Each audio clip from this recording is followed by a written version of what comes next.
Que a graça e a paz do nosso Senhor Jesus seja com todos os irmãos. Amém. Amados, nesta noite, o pastor Lucas está pregando em uma outra igreja em Caruaru, já que ele é o secretário presbiterial dos adolescentes. Ele foi convidado para pregar a palavra do Senhor nesse encontro de adolescentes. Mas o trabalho do Senhor segue, para a glória e honra do seu nome. E eu convido aos irmãos a abrir a sua Bíblia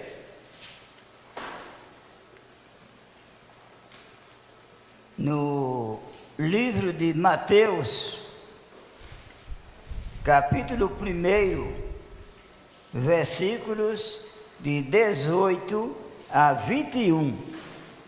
Evangelho segundo Mateus, capítulo 18, versículos de 18 a 21.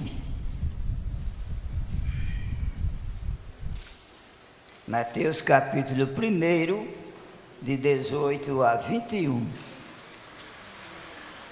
Eu vou ler, os irmãos acompanham visualmente, mesmo assentados, porém reverentemente, porque é a palavra do Senhor. Ora, o nascimento de Jesus Cristo foi assim: estando Maria, sua mãe, desposada com José, sem que tivesse antes coabitado, achou-se grávida pelo Espírito Santo. Mas José, seu esposo, sendo justo e não querendo infamar, resolveu deixá-la secretamente. Enquanto ponderava nestas coisas, eis que lhe apareceu o anjo do Senhor.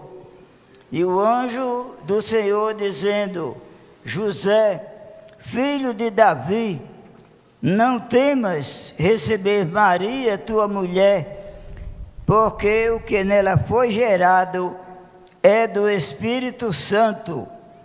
Ela dará à luz um filho, e lhe porás o nome de Jesus, porque ele salvará o seu povo dos pecados deles.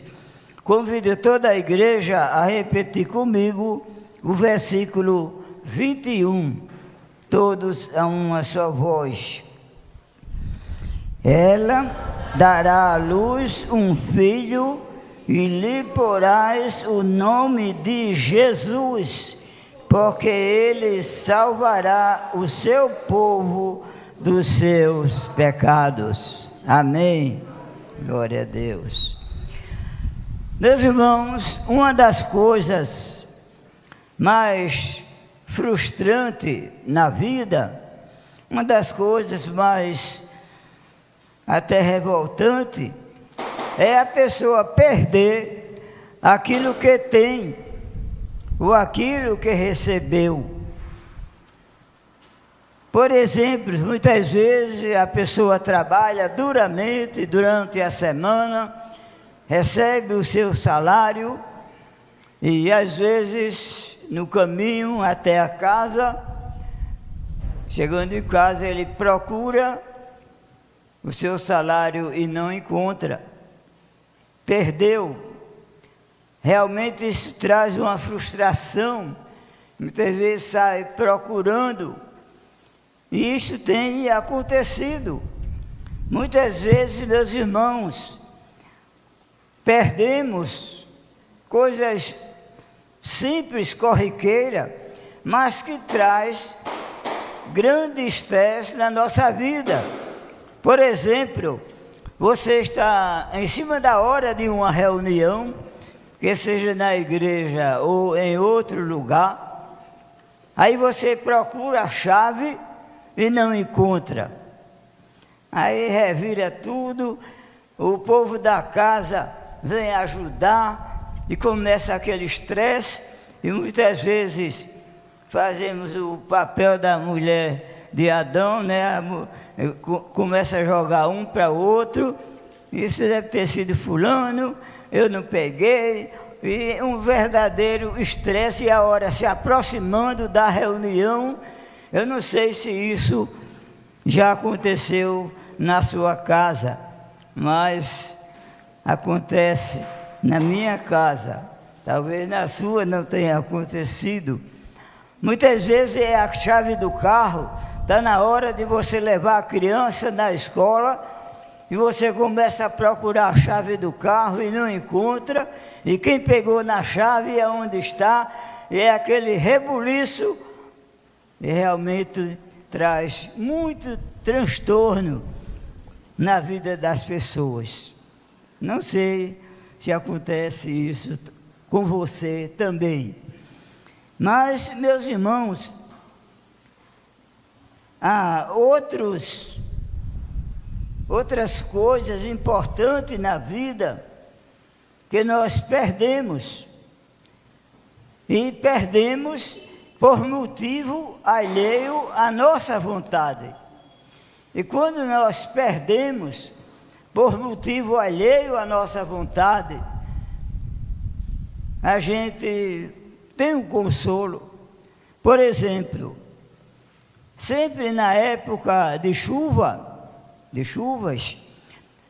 você observa nos jornais televisivos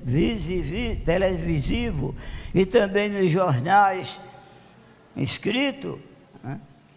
E você vê através da televisão pessoas com lágrimas e dizendo: perdi tudo que eu tinha. E mostra à frente da casa um montão, colchão, móveis, televisão. Uns diz: perdi tudo. Quem aqui já não viu essa expressão? Isso, meus irmãos, todo ano nós vemos estas coisas, não é? Acontecerem. E realmente isso traz uma crise na família, uma crise emocional. A pessoa perdeu aquilo que se esforçou tanto, custou meses, anos de trabalho, e a pessoa no instante perdeu tudo. Mas, meus irmãos, há um consolo, porque a pessoa perdeu, mas não teve culpa. Muitas vezes foi algo sobrenatural. Agora mesmo na Venezuela, passando pelo terremoto, e muitas famílias perderam tudo, e muitas vezes perde-se até entes queridos. É realmente uma situação degradante, uma situação comovente, pessoas chorando, perderam entes queridos, perderam alguns bens que tinham. E assim, meus irmãos, é a vida. Mas, meus irmãos, nós queremos falar nesta noite em algo que se torna muito mais sério na sua vida. É uma coisa que não pode acontecer. É quando se perde algo espiritual. No campo espiritual, a Bíblia diz que um dos sinais proféticos da volta de Jesus é a apostasia. A apostasia é o abandono da fé.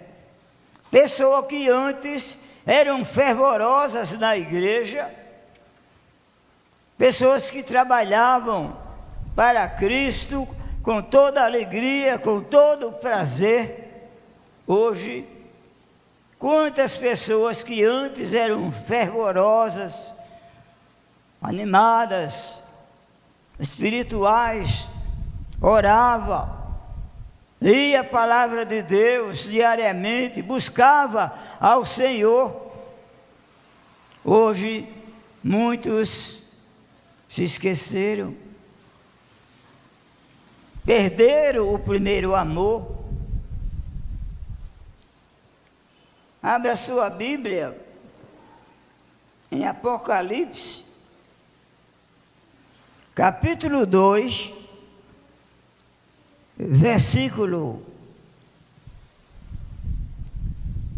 a partir do versículo 4.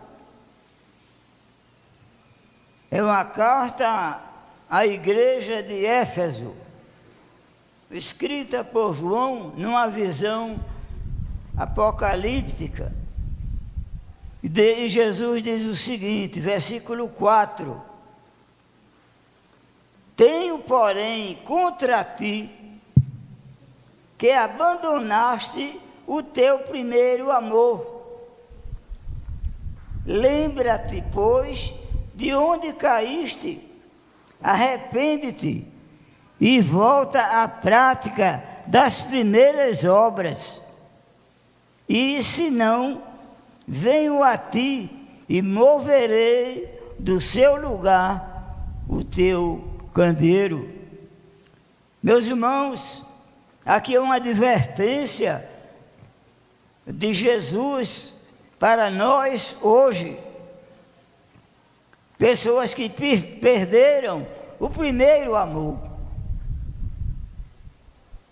Quando no início da nossa fé cristã, a pessoa era fervorosa, não faltava culto na igreja, tinha aquele prazer de louvar a Deus, de ler a sua palavra, de meditar. Quando dizia, eita, amanhã é domingo, o coração se enchia de alegria.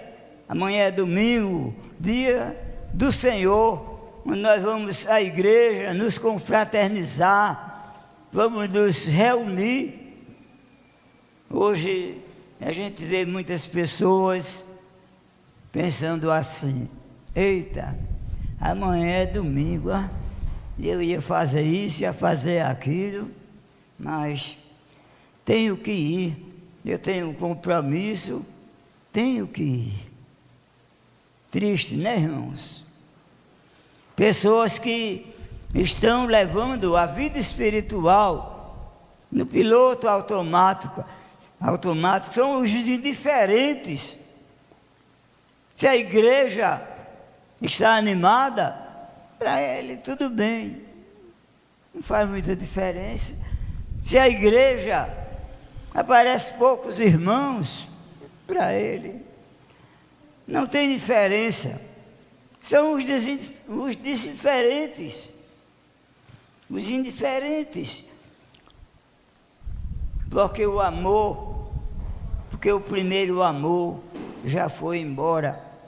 Mas aqui há uma advertência severa de Jesus para aqueles que abandonaram o primeiro amor, as primeiras obras, o amor pela causa de Cristo, o amor pelo Evangelho, o amor por Cristo. E ele diz assim: lembra-te, pois, de onde caíste. Isto é, para você lembrar-se de onde você começou a desanimar da sua fé.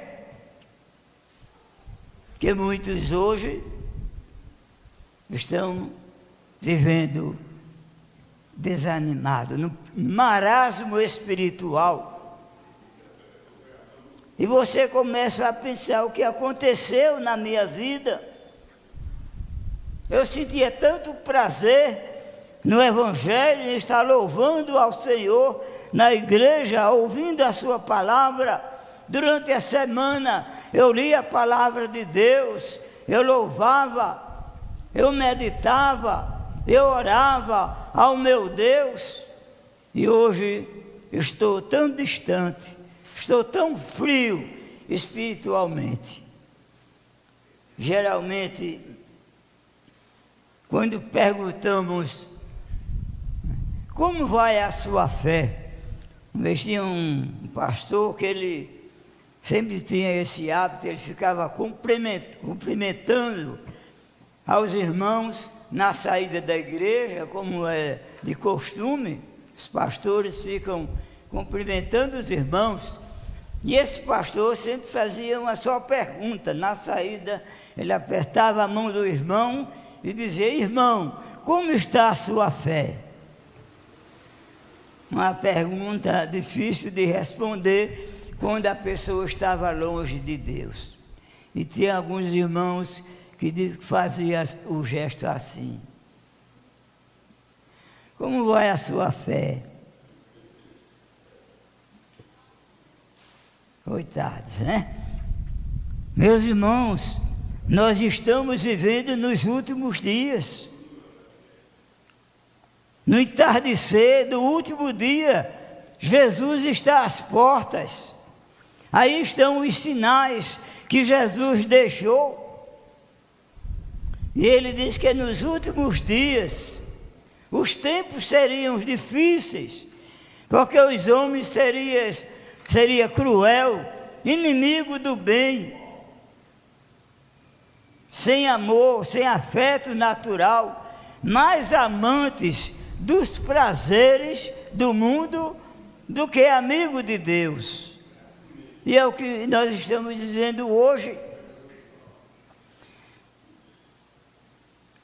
Meus amados, como vai a sua fé? Lembra-te, pois, de onde caíste e arrepende-te. Veja que palavra forte. Apocalipse 2, no versículo 5, diz: lembra-te, pois, de onde caíste e arrepende-te. E volta à prática das primeiras obras. É muito triste, né, quando a gente perde o primeiro amor, especialmente o amor de Cristo, a que Ele está tratando do amor de Deus.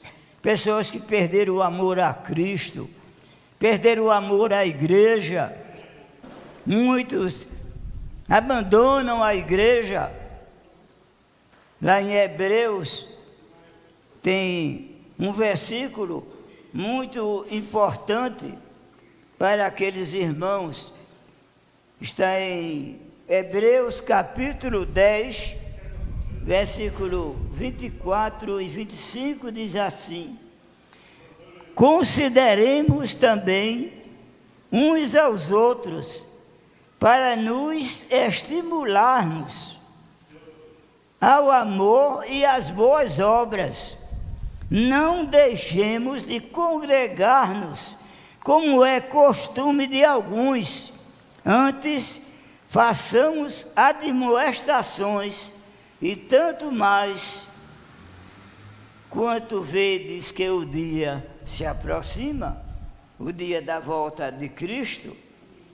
Então, meus irmãos, precisamos estar alerta, orando, pedindo a Deus um renovo espiritual para a nossa vida, que só Jesus pode fazer isto.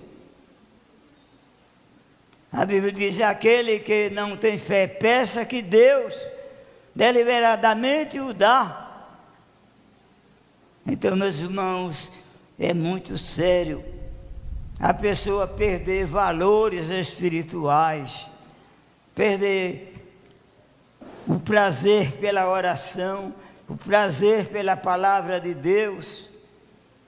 É muito triste, é muito degradante.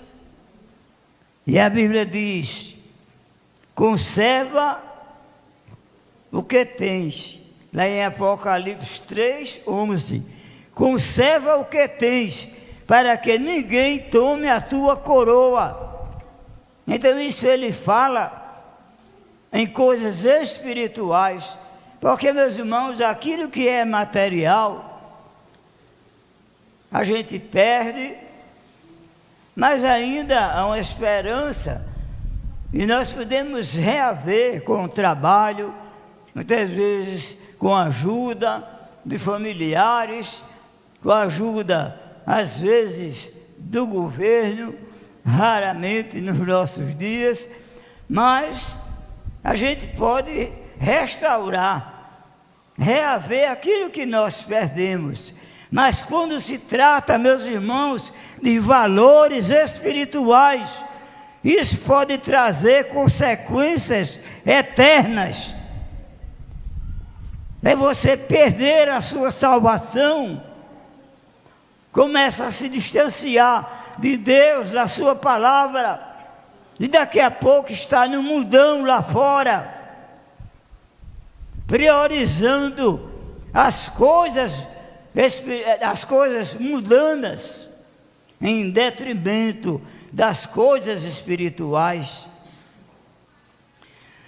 Irmão, nós iremos falar nesta noite sobre preservando o nome de Jesus. Por que preservar o nome de Jesus?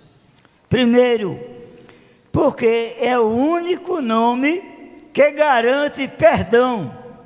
Que outro nome pode lhe garantir perdão para os seus pecados? E como entrará você no reino de Deus? Como entrará você nos céus? Como você terá o seu nome escrito no livro da vida e do Cordeiro, se você não tiver os seus pecados perdoados? No céu não entra pecado. Veja o que a palavra de Deus diz em Apocalipse capítulo 21, versículo 27, referindo-se a Nova Jerusalém, ao lugar onde Deus preparou para que vivêssemos a eternidade com Ele. Ele diz, nela, quer dizer, na Nova Jerusalém, nunca jamais penetrará coisa alguma contaminada, nem os que proferem mentiras, somente os inscritos no livro da vida. Você tem certeza que o seu nome está escrito no livro da vida e do Cordeiro? Certa vez, uma jovem teve um sonho, e ela estava um tanto afastada da igreja. Hoje tem os chamados desigrejados, que isso não existe. Ou você é igrejado, ou não é servo do Senhor, não é? Então aquela jovem teve um sonho, e naquele sonho ela se encontrava numa visão, né? Ele encontrava que um anjo abriu um dos livros e começou a ler os nomes, e à medida que ele ia lendo os nomes das pessoas, as pessoas se iam adentrando aos portões eternos, para a glória dos céus, e foi chamando os nomes, e ela ficando por último, e ela ficou, naquele sonho, ficou estressada, ficou preocupada, ficou cheia de medo. Mas será que meu nome não está escrito no livro da vida? E no final, naquele sonho, aquela jovem recebeu as palavras daquele anjo. O seu nome não foi encontrado. Não, mas ele deve estar aí, porque eu pertenci à igreja, eu já cantei no grupo de louvor, eu já fui diácono, eu já fui isso e aquilo outro, né? E já fui. Mas o anjo disse, mas infelizmente o seu nome não está escrito no livro da vida. E nisto abriu-se um abismo, e ela quando foi desabando naquele abismo, ela deu um grito, acordou, gritou chorando. Os pais correram lá e ela contou a experiência. E os pais disseram: minha filha, você precisa voltar ao primeiro amor, você precisa amar a Cristo, amar a igreja, você precisa voltar ao primeiro amor. E aquela jovem, trêmula, chorando, e ela resolveu voltar à igreja. E disse: nunca mais eu deixo o meu Deus em segundo plano. Eu sei o que eu passei. Foi apenas um sonho. Mas isso, meus irmãos, não é apenas um sonho. Vai ser a realidade na vida de muitas pessoas que se diziam crentes, mas eram só crentes nominais. Pessoas que não tinham o temor de Deus, pessoas que trocavam as coisas espirituais pelas coisas do mundo. A sua prioridade não era Cristo, não estava preservando a pessoa de Cristo na sua vida.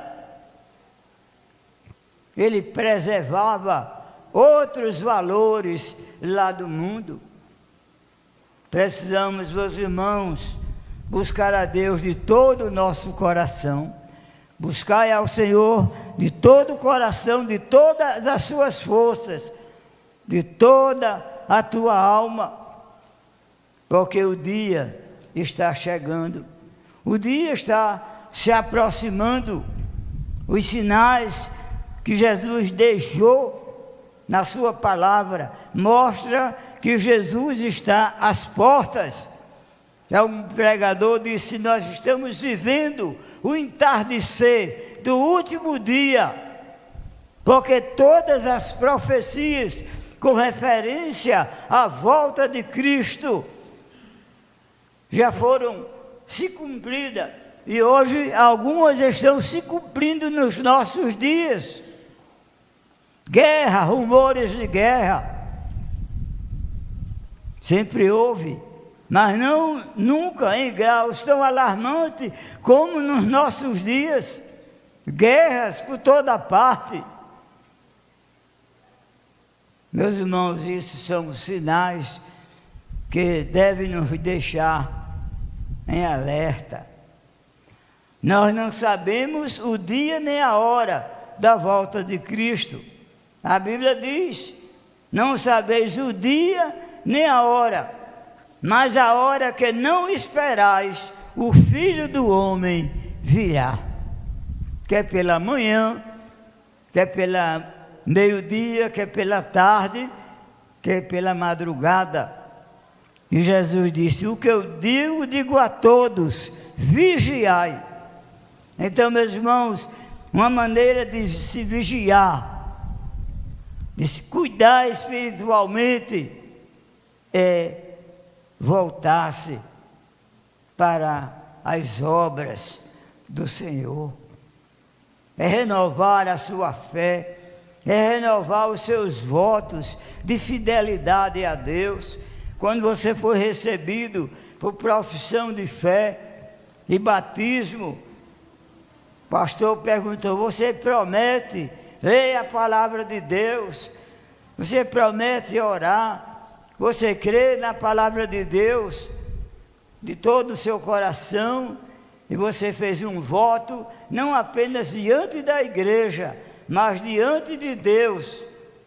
E muitos já deixou essas promessas de lado há muito tempo. Porém, Jesus, Ele é fiel em todas as suas promessas. Meus irmãos, Deus, em Jesus Cristo, é o único que te pode garantir perdão. Veja o que diz Mateus, Aliás, 1 João, capítulo 1, versículo 7.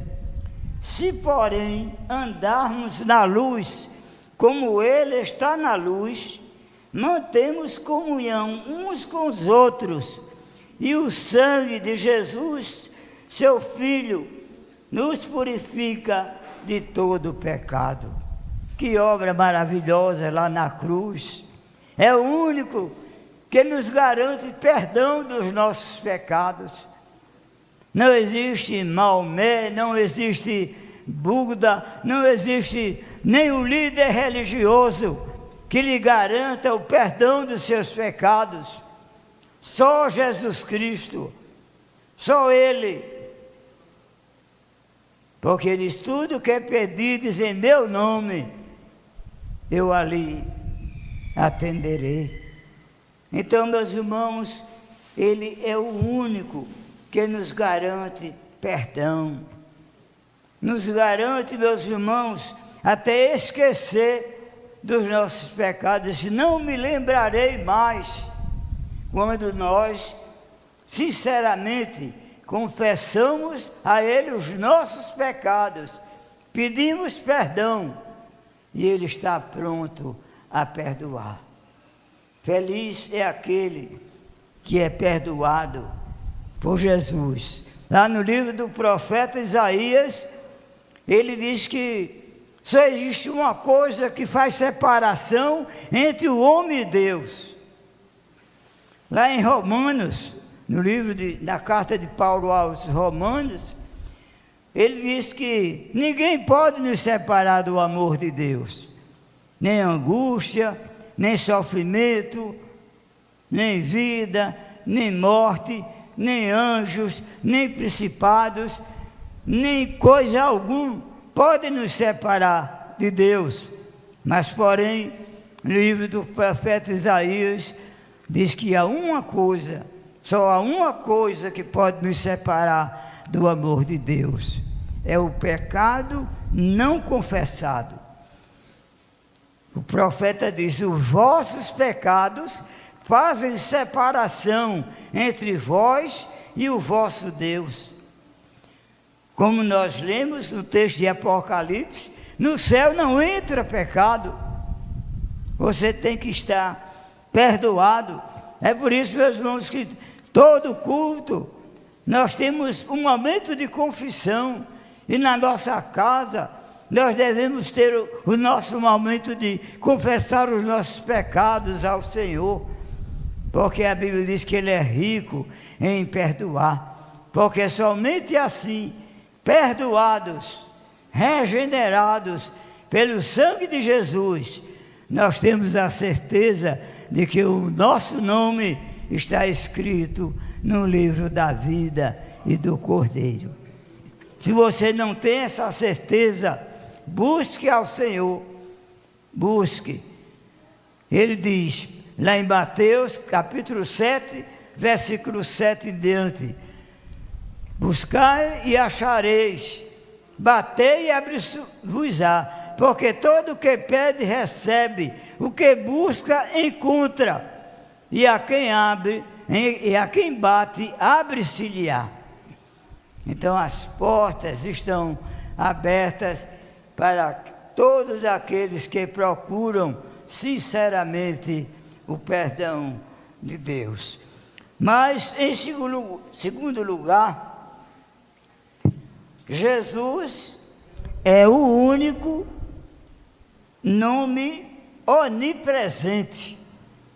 Não há um outro nome onipresente. O que significa isto? É um Deus que está conosco em todo o tempo e em todas as horas e em todos os momentos. A Bíblia diz, lá em Mateus: eis que estou convosco todos os dias, até a consumação do século. Se é todos os dias, é nos dias de alegria, nos dias de vitória, mas também é nos dias de tribulações, porque nós enfrentamos tribulações, Jesus mesmo advertiu: no mundo vocês terão aflições, mas tende bom ânimo, porque eu venci. E Jesus venceu para nos dar a vitória. A vitória está em Cristo Jesus. A vitória não está em nós, porque somos mais fortes ou melhores do que os outros. Não, somos iguais, somos pecadores indignos, mas aquele que foi resgatado pelo nome de Jesus, que teve o seu perdão garantido, que os seus pecados foram encravados na cruz do Calvário, já nenhuma condenação há, diz a Bíblia, para aqueles que estão em Cristo Jesus. Então vale a pena preservar este nome de Jesus, a pessoa de Jesus, habite no vosso coração, seja Ele aquele que está sentado no trono da sua vida, e Ele ali vai dirigir a sua vida, e você vai ser mais que vencedor por intermédio daquele que nos amou. Mas em terceiro lugar, devemos preservar o nome de Jesus, porque é o único nome todo-poderoso. Veja Mateus, capítulo 18, capítulo 28, verso 18, diz assim: Jesus, aproximando-se, falou-lhes, dizendo: toda a autoridade me foi dada nos céus e na terra. Se toda a autoridade foi dada a Jesus, não sobrou autoridade para ninguém. Ninguém é poderoso aqui na terra. Todo poder pertence a Jesus. Está aqui escrito, ele disse: toda a autoridade me foi dada pelo Pai nos céus e na terra. A autoridade, meus irmãos, que os homens têm aqui na terra é vinda lá do alto. É Deus quem dá, não vem dele mesmo. Por isso que a Bíblia nos aconselha: obedecei às vossas autoridades, ainda que sejam ruins, porque tem autoridades mais ruins, perversas, mas mesmo assim a Bíblia diz: obedecei às vossas autoridades, porque eles vão dar conta pelos que fazem, pelos que fazem, pelos seus julgamentos, pelas suas vidas. Eles vão prestar contas a Deus. A Bíblia diz que a quem muito se dá, muito se exige. Então, quanto mais Deus lhe dá, mais Ele vai exigir mais de você. Então, meus irmãos, devemos preservar este nome todo-poderoso, o nome que está acima de todo nome, porque não há nenhum nome debaixo dos céus pelo qual devamos ser salvos. Veja o que diz lá em Atos, capítulo 4, versículo 11 e 12. Este Jesus é pedra rejeitada por vós, os construtores, o qual se tornou a pedra angular. E não há salvação em nenhum outro, porque debaixo do céu não existe nenhum outro nome dado entre os homens pelo qual importa que sejamos salvos. Não há nenhum outro nome. Não há o nome de Paulo, nem João, nem Pedro. Não há líder religioso nenhum, nem o Papa, nem pastor, nem padre, nenhuma autoridade pode nos garantir salvação. Jesus é o único que nos garante vida eterna, porque só Ele morreu pelos nossos pecados. Só Ele morreu no nosso lugar. Por isso que nós adoramos somente ao Deus Trino, Deus Pai, Deus Filho, Deus Espírito Santo, porque só Ele é digno de todo louvor, de toda honra, de toda glória, porque somente Ele teve misericórdia de nós quando estávamos todos irremediavelmente perdidos, caminhando para o inferno, e Ele tomou sobre si as nossas dores e os nossos pecados e encravou daquela cruz. Quando Ele disse: tudo está consumado, Ele realizou tudo o que nós precisávamos para ser salvos da condenação eterna. Então, meus irmãos, nós devemos louvar a este nome, preservar este nome a qualquer preço, até a preço de morte. Lá em Apocalipse 2:10 está escrito: ser fiel até a morte e dar-te-ei a coroa da vida. Se uma pessoa, meus irmãos, for fiel a Deus até o penúltimo dia de vida, e no último dia de vida ele apostatar da fé, ele abandonar a Cristo, ele está perdido. Por isso, meus irmãos, o bom é a gente iniciarmos bem a vida espiritual e terminar melhor, terminar convicto. O patriarca Jó, um dos homens que sofreu mais dessa terra, por uma provação, e o sofrimento dele foi tão grande, que quando os seus amigos souberam, vieram 7 amigos para o confortar.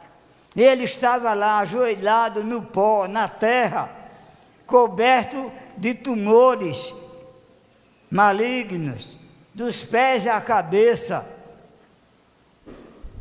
E aqueles homens viram que o sofrimento de Jó era tão grande que eles passaram 7 dias e 7 noites ali, ajoelhado diante de Jó, juntos de Jó, sem dar uma palavra.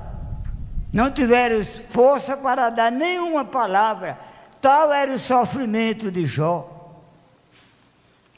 E sabe qual foi as palavras de Jó? Sabe qual foi as palavras daquele patriarca, que era um homem fiel a Deus, um homem que fazia holocausto em favor dos seus filhos, para que se alguns tivessem pecado, Deus pudesse perdoar. Seguidamente ele fazia isto, oferecia holocausto. Ele era um homem muito rico, mas de repente ele perdeu tudo, perdeu até a própria saúde e ficou lá no campo. E ele, a Bíblia diz que com um caco qualquer, ele se coçava as feridas. E o diabo disse: é agora que ele vai pecar, é agora que ele vai murmurar contra Deus, é agora que ele vai pecar. Sabe o que foi que Jó diz? Em Jó capítulo 19, versículo 25. Essas foram as palavras de Jó no maior momento de sofrimento da sua vida, de provação, de tribulação. Versículo 25. Jó 19, 25 e 26. Porque eu sei que meu Redentor vive, e por fim se levantará sobre a terra, depois revestido este meu corpo da minha pele, a minha carne, e na minha carne verei a Deus. Que fé inabalável!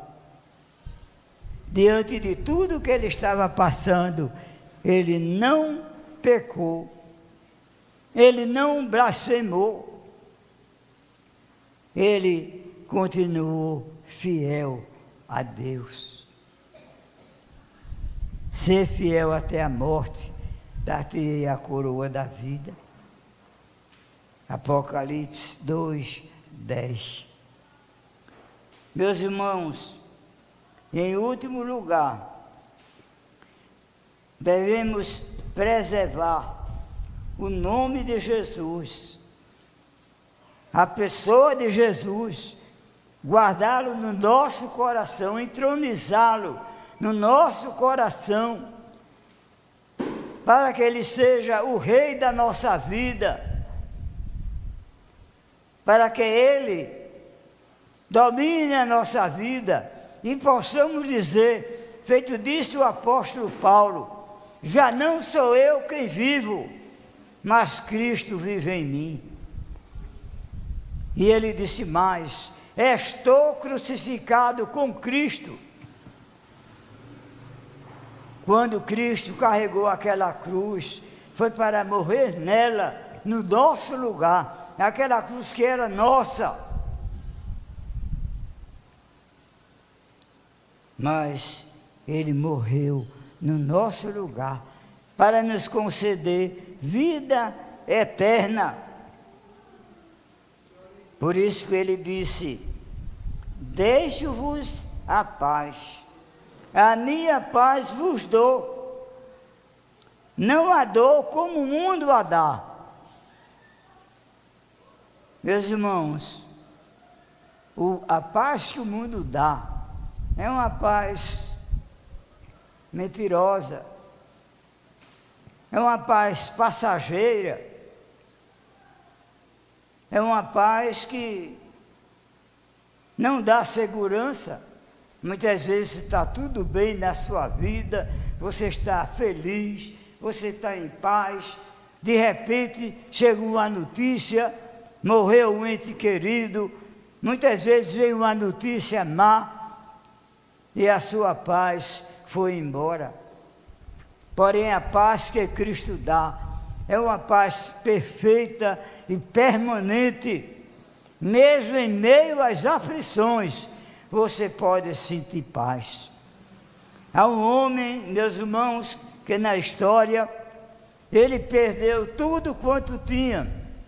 Houve um incêndio, ele morava em Chicago, e era um advogado, e ele tinha muitos bens, e ele tinha 3 filhas e a sua esposa, e houve em Chicago um grande incêndio, e ele perdeu quase tudo o que tinha.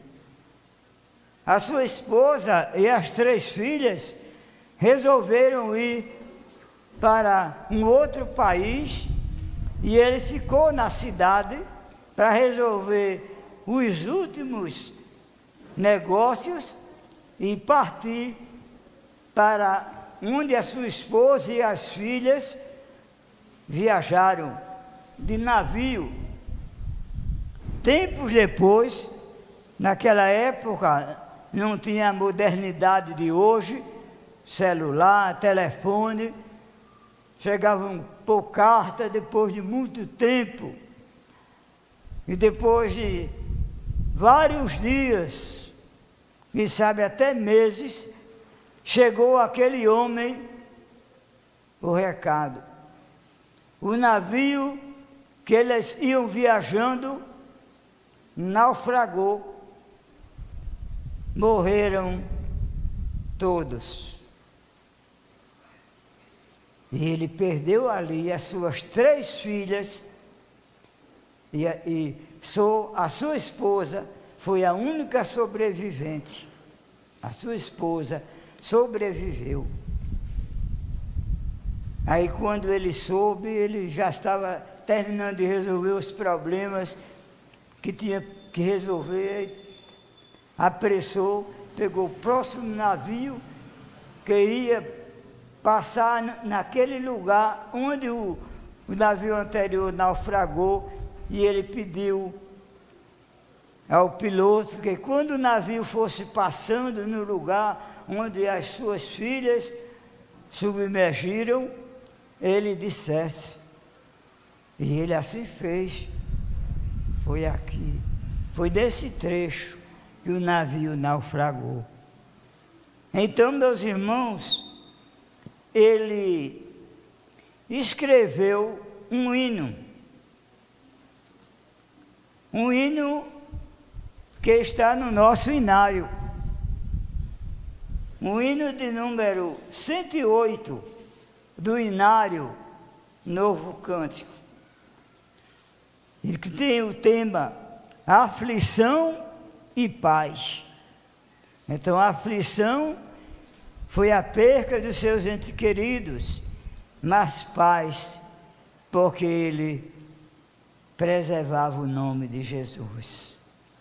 E ele escreveu: se paz a mais doce me deres gozar, se dor a mais forte sofrer, ou seja o que for, tu me fazes saber que feliz com Jesus sempre sou. Sou feliz com Jesus, sou feliz com Jesus, meu Senhor. Embora me assalte o cruel Satanás e ataque com vil tentações, ó certo eu estou, apesar das aflições, que feliz eu serei com Jesus. A terceira estrofe ele escreve: meu triste pecado por meu Salvador foi pago de um modo cabal. Valeu-me o Senhor, ó mercê sem igual. Sou feliz, graças dou a Jesus. Em último lugar, a última estrofe, aquele homem escreve depois de perder as suas 3 filhas: a vida eu anseio do meu Salvador, em breve virá me levar ao céu onde eu vou para sempre morar, com remidos na luz do Senhor. Você é feliz com Jesus? Preserve este nome, o nome de Jesus. Não há outro nome. É o nome que está acima de todo nome. É o nome todo-poderoso. Um Deus que tudo pode.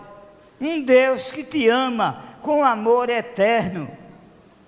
O amor humano, meus irmãos, é um amor muito fraco.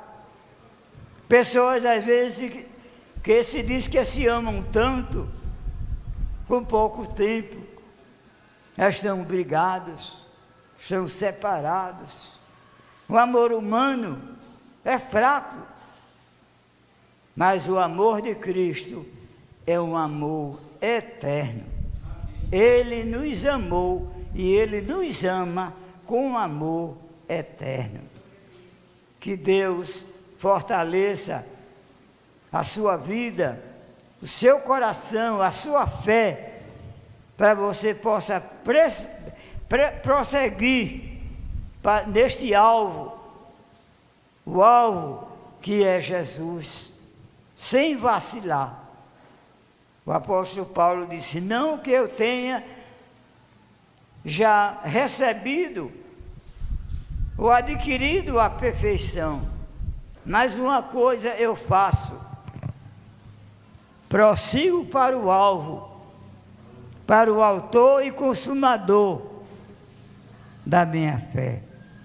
E Paulo e muitos dos cristãos foram fiéis até o fim. Ser fiel até a morte e dar-te-ei a coroa da vida, a salvação eterna, para você morar no lugar onde não vai haver mais aflições, nem choro, nem lágrima, nem dor, porque Ele enxugará dos olhos toda lágrima, e ali não haverá mais gemido nem dor, porque todas essas coisas já passaram, porque aí nós estaremos já morando na Nova Jerusalém, na cidade santa, na cidade preparada pelo Senhor. Seja fiel, meu irmão, até o fim da sua vida. Amém?